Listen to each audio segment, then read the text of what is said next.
Coming up on BOI Weekly, we focus on the impact of the BOI-UNIDO GEF resource efficiency and cleaner production and industrial energy efficiency project. Also, we'll spotlight the measurable results of the project on the Flourishing Street Company Limited. Plus, we'll take you to Anambra State, where Chosen Cable Nigeria Limited is contributing its quota to strengthening local cable manufacturing in the country.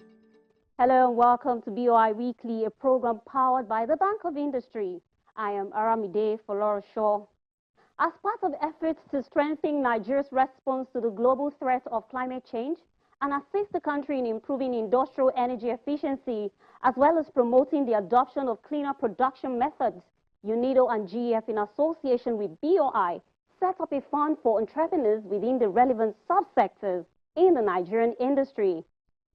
Some members of the Manufacturers Association of Nigeria benefited from this initiative.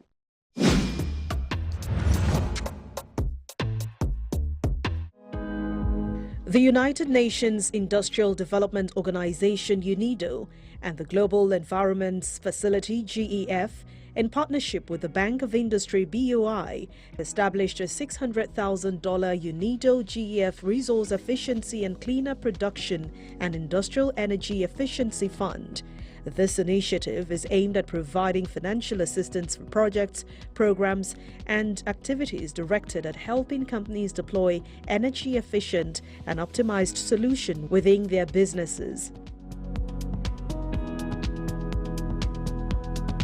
The project's objective is to accelerate the adoption of and improve enterprise environmental performance through best practices and innovative approaches for selected small and medium enterprises in Nigeria under the Manufacturers Association of Nigeria (MAN).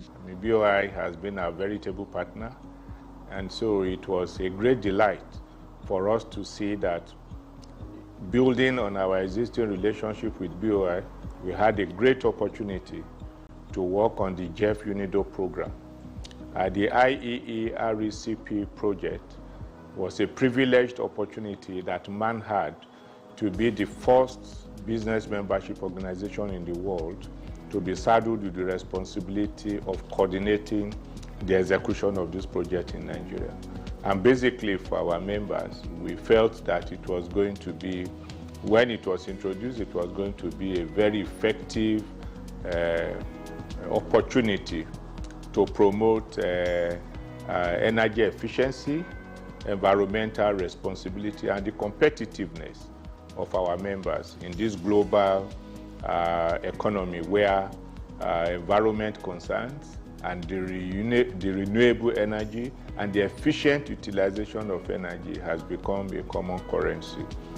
In the manufacturing sector, power alone constitutes more than between 30 to 40% of our cost structure.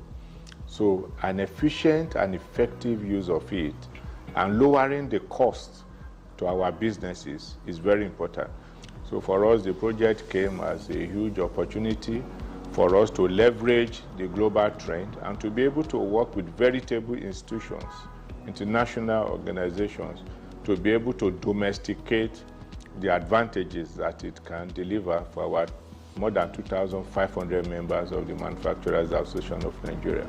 Through a variety of activities such as capacity building, technical assistance, and investment in clean technology, the UNIDO GEF program also supports the development of national and sectoral policies and regulations.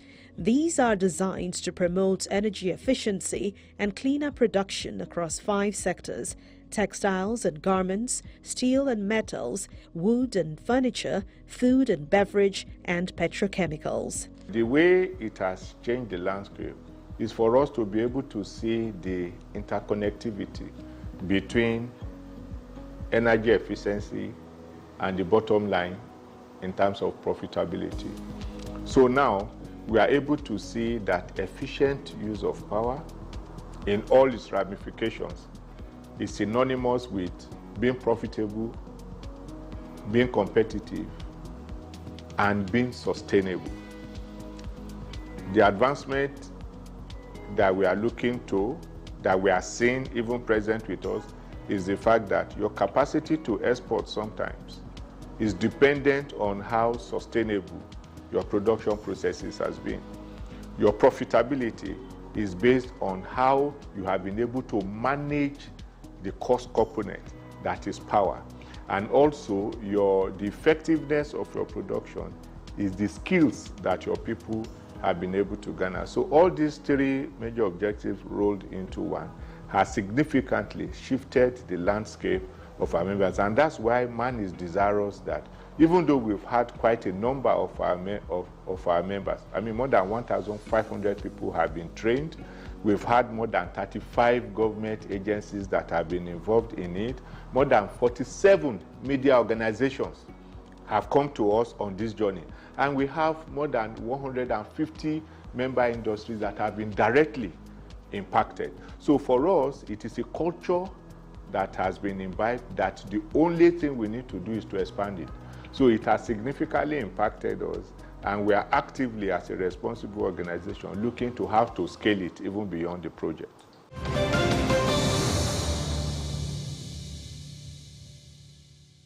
Let's now share with you the process being made by beneficiary of the BOI-UNIDO GEF Resource Efficiency and Cleaner Production and Industrial Energy Efficiency Fund.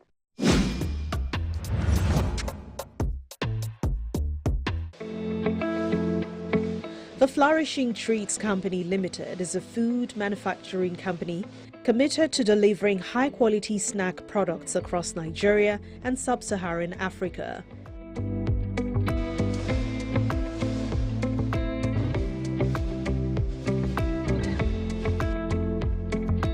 Beyond being known for its core product line, Gratia Chin Chin, the company operates as a multi-brand organization, developing and managing a diverse portfolio of snack brands to meet varying consumer needs and preferences.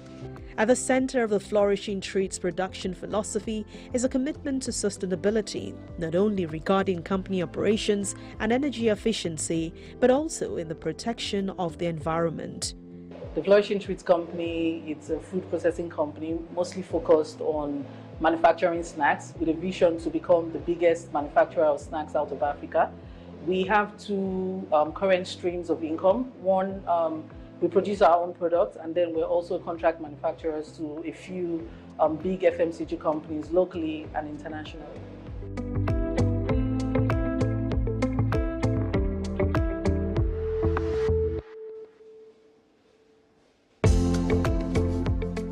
First of all, we want to build a process-based business and not a people-based business, because you find that if you have processes that are sustainable, it means that the business will outlive you. We're a small company just starting, but with the mindset of a global player, right? So if you look at the Nestle's, one of the biggest food manufacturing companies in the world, 100+ years, the founders are no longer in that business, and that's what we are hoping that we can create out of the Flourishing Treats Company. So first of all, we have our standard operating procedures that are part of our culture. So we don't just have a paper showing SOPs, we actually have it daily in everything that we do in our operation. So the thinking for us is one person leaves, the company doesn't shut down. Also, in our packaging, if you see the current packaging that we're using is recyclable, right?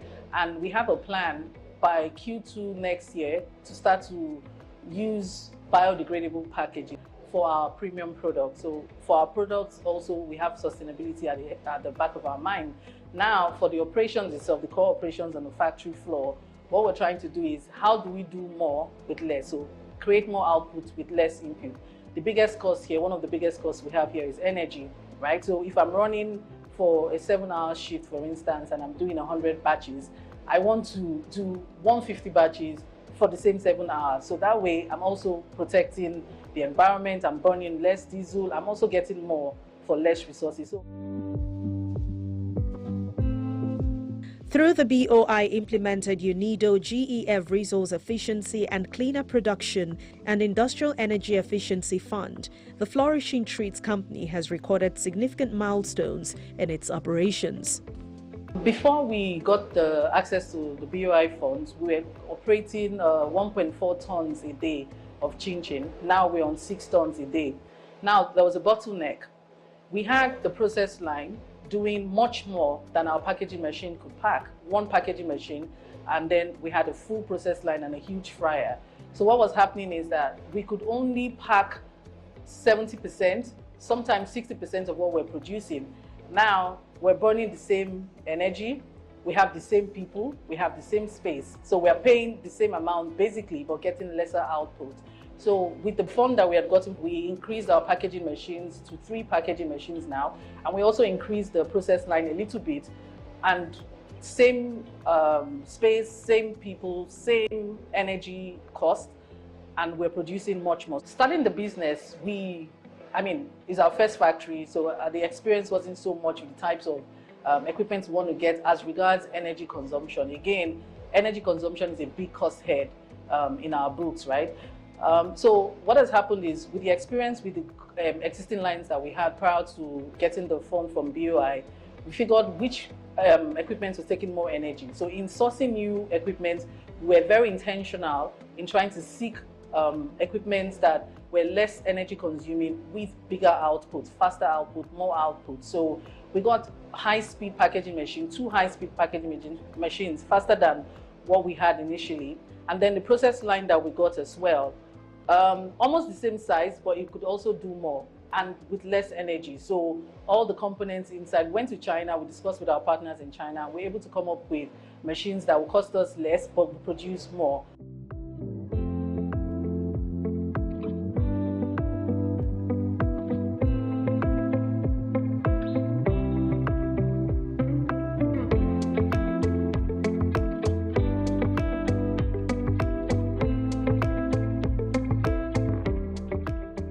What we have tried to do with our energy, we're trying to gradually transition into a cleaner source of energy, which is solar power.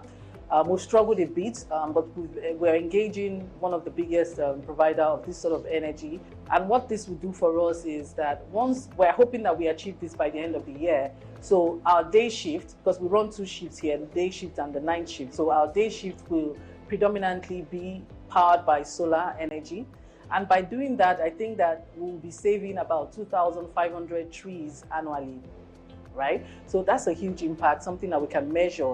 We have a very robust ESG plan as a business, and also part of our corporate governance structure is to make sure that we're also measuring environmental impact, we're measuring all of that. So we believe that we're, to a very large extent, climate responsible. I also mentioned the packaging. So one of the biggest challenges you have with on-the-go snacks is the littering of the environment. So if you go around flooding and all of that, you see packs of all kinds of snacks on the road. So we are hoping that by Q2 next year, we will transition from our current recyclable packs into biodegradable packs. So if it's thrown out in the environment easily, it would degrade, and then it doesn't have any harmful effect to the environment. So I think that somewhat we are planning, we have goals, we have KPIs that we're also measuring to see how much we are hitting our targets as it concerns environmentally friendly strategies that we've come up with.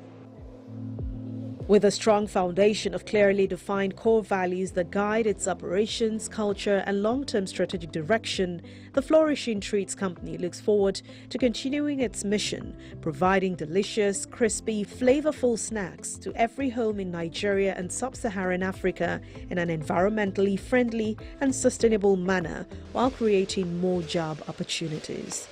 Beyond increasing our capacity in terms of direct impact on our business, what has also happened is that we are now employing more people.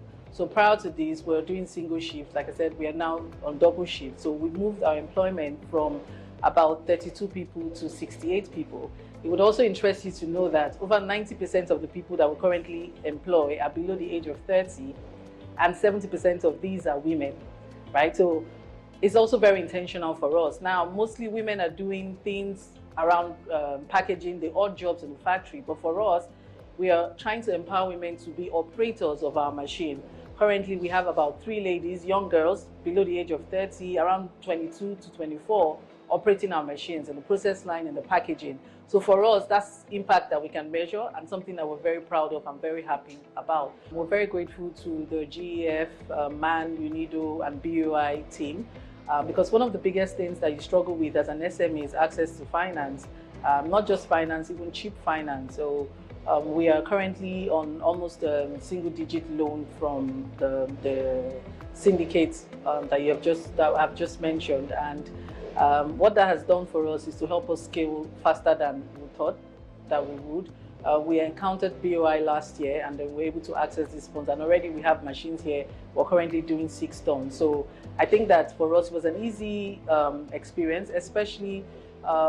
We'd also like to thank the team at the gender desk in Lekki that's handled our finance. They did very well, made it easy for us, made it comfortable for us. And I think most importantly, the fact that we can employ more people, we have a more sustainable business, and then obviously doing more volumes from our production. I think that is something that is worth being grateful for. So thank you to the team.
Previously, electrical cables and wires were largely imported from other nations into the country. But today, the Nigerian electrical wire and cable market is booming with locally made, high-quality certified products that meet global standards. The latest company joining the over 20 registered indigenous and multinational cable and wire manufacturing companies in Nigeria is Chosen Cable Nigeria Limited.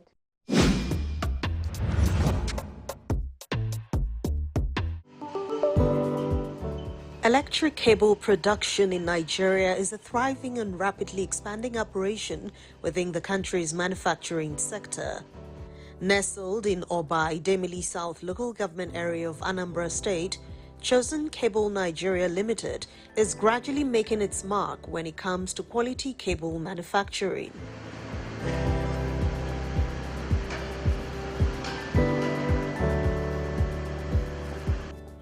According to the Chief Executive Officer of the company, Mr. Justice Ezike, after 5 years of importing foreign cables, the company, with critical financial backing from the Bank of Industry, took a bold leap, shifting from trade to production, turning raw metal into finished wire for everyday use. Electrical wiring cable, that is what we produce here. Solar cable, flexible cable, that is for sumo, and other medium electrical appliances, just mostly electrical cable. That is what we produce here. So we are known for quality cables. Yes. We produce it from scratch to finish. We buy raw copper from the suppliers. From there we produce to sizes we wish to produce, like 1 mm single, 1.5 single, 2.5 single, 6 mm, 10 mm, 16 mm, 25 mm, 35 mm, both twin and the flexible cable, and some other sizes like a solar cable or two.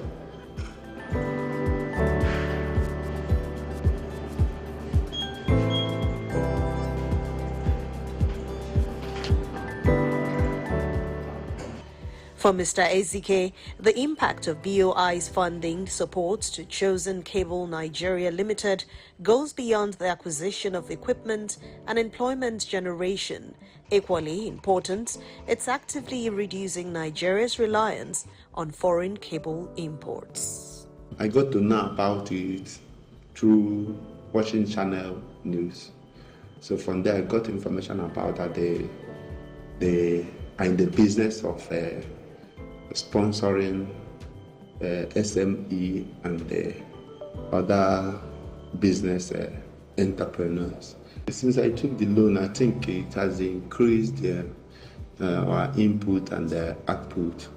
So we use the loan to finance machineries, purchasing of machineries, and from there we were able to balance our production. So since then, I think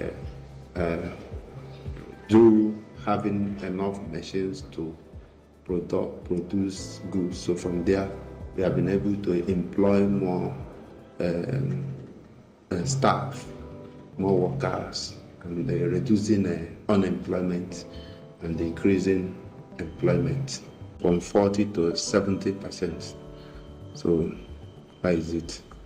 I hope if I approach them again, they will also assist. So I can say that their loan is friendly because of the low percentage. So that's one of the benefits.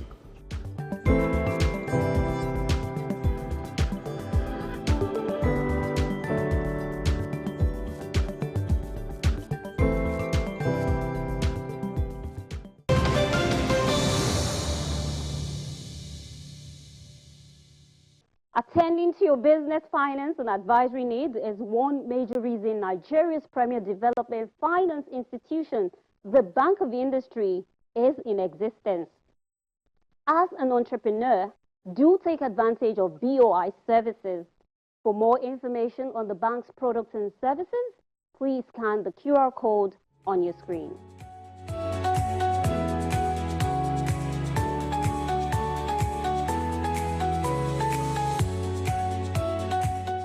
Thank you for watching BOI Weekly. I am Aramide for Lauren Shaw.